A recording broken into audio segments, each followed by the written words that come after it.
अंधेरी और घने जंगल में एक पुरानी टूटी फूटी हवेली स्थित थी।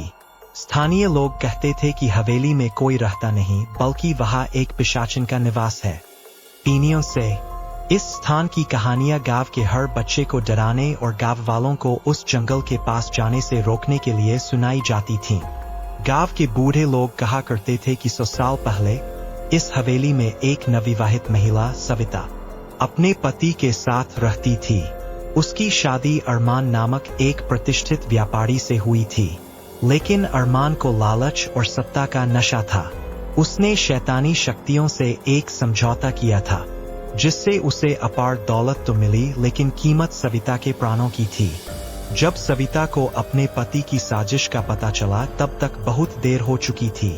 एक अंधेरी रात अरमान ने उसे धोखे से हवेली के तहखाने में बुलाया और वहां उसे बंद कर दिया। सविता ने सहायता के लिए चिल्लाई, पर उसकी आवाज सुनने वाला कोई नहीं था। वह भूख प्यास से बेहाल होती गई और अंततः उसकी मौत वही हो गई। पर सविता की आत्मा शांत न हो सकी। कहते हैं कि जिस क्षण उसने अपनी आखिरी सांसें लीं, उसी पल वह एक पिशाचिन बन गई।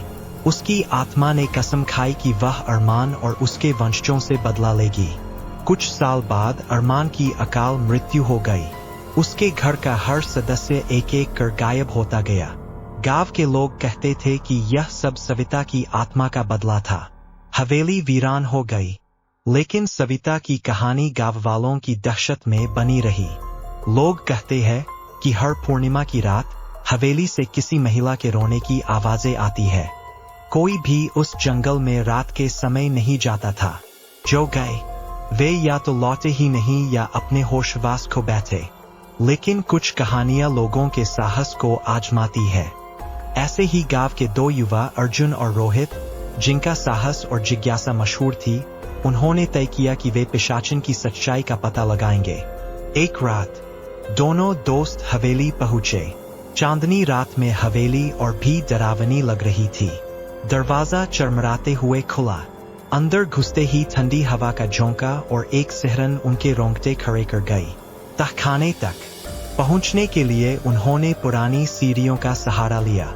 जब उन्होंने तहखाने का दरवाजा खोला तो एक पुरानी दीवार पर खून से सविता का नाम लिखा हुआ था।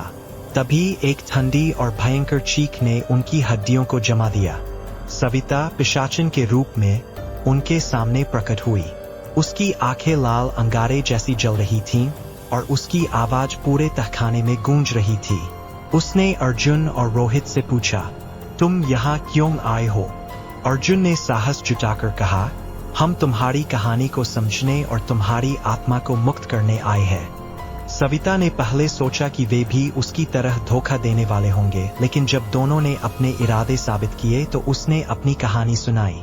रोहित ने कहा, हम तुम्हारी आत्मा को शांति देंगे। दोनों ने गांव के पंडित से सलाह लेकर एक पूजा का आयोजन किया। पिशाचिन को बुलाकर उन्होंने उसे बताया कि उसका बदला पूरा हो गया है और अब उसे मुक्त होना चाहिए। पूजा के बाद सविता की आत्मा रोशनी के रूप में बदल गई और हवेली के बाहर चली गई। वह अंततः शांति की ओर चली गई। उसके बाद हवेली में कोई अजीब घटना नहीं हुई। अर्जुन और रोहित गांव में नायक बन गए। उनकी बहादुरी ने न केवल सविता की आत्मा को शांति दी, बल्कि गांव वालों के डर को भी समाप्त किया।